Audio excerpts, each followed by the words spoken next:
এই বাংলার গ্রামগুলো প্রাকৃতিক সৌন্দর্যে ভরপুর হলেও এখানকার অধিকাংশ মানুষের জীবন কষ্টের। গ্রামের গরিব মানুষদের জীবনযাপন যেন সংগ্রামের এক নিদর্শন। তাদের সংসার চলে সৎ উপার্জনে, কিন্তু অভাব অনটন পিছু ছাড়ে না। এই লেখায় আমরা এমনই একটি গরিব পরিবারের জীবনচিত্র তুলে ধরব। রহিম মিয়া একজন গরিব কৃষক। ছোট্ট একটি কুঁড়ে ঘরে তার পরিবার, স্ত্রী, 2 ছেলে ও 1 মেয়ে। তার জমি বলতে আছে মাত্র 1 বিঘা। সেই জমিতে ধান চাষ করেই চলে তার সংসার। কখনো ফসল ভালো হলে কিছু টাকা হাতে থাকে, নয়তো ধার করে চালাতে হয়। তবুও তিনি অন্যের জমিতে কাজ করে খেটে খুঁটেই জীবন চালান।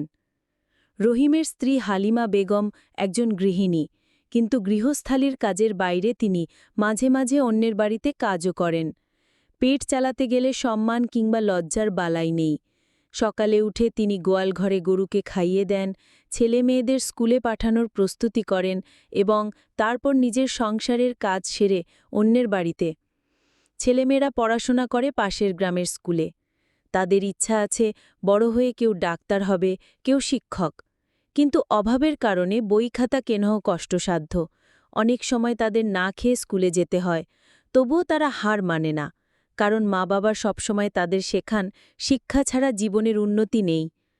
বর্ষাকালে এই পরিবারের কষ্ট আরও বেড়ে যায়। ঘরের চাল দিয়ে পানি পড়ে, উঠানে পানি জমে। সেই সময়ে পেটে খেলে ঘরে পড়ে না, আবার ঘরে থাকলে পেটে যায় না। কিন্তু গ্রামের মানুষজন পরস্পরের দুঃখ বোঝে, তাই প্রতিবেশীরাও সাহায্যের হাত বাড়িয়ে দেন যতটা সম্ভব। গ্রামের এই গরিব পরিবার হয়তো অর্থে গরিব, কিন্তু মন মানসিকতায় তারা অনেক বড়। তারা পরিশ্রমকে ভয় পায় না, অন্যায়ের কাছে মাথা নত করে না। তাদের সংসার ছোট, অভাবী, কিন্তু তাতে ভালোবাসার কোনো অভাব নেই। সুখ দুঃখ ভাগাভাগি করে তারা বাঁচে। এই ভালোবাসার বন্ধনে বাঁধা তাদের সংসার।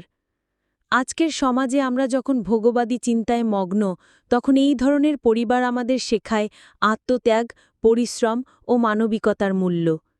তাদের জীবন আমাদের চোখে জল আনে, কিন্তু একই সঙ্গে অনুপ্রেরণাও দেয় যে সংকট যত বড়ই হোক, সাহস আর পরিশ্রম দিয়ে তা জয় করা সম্ভব।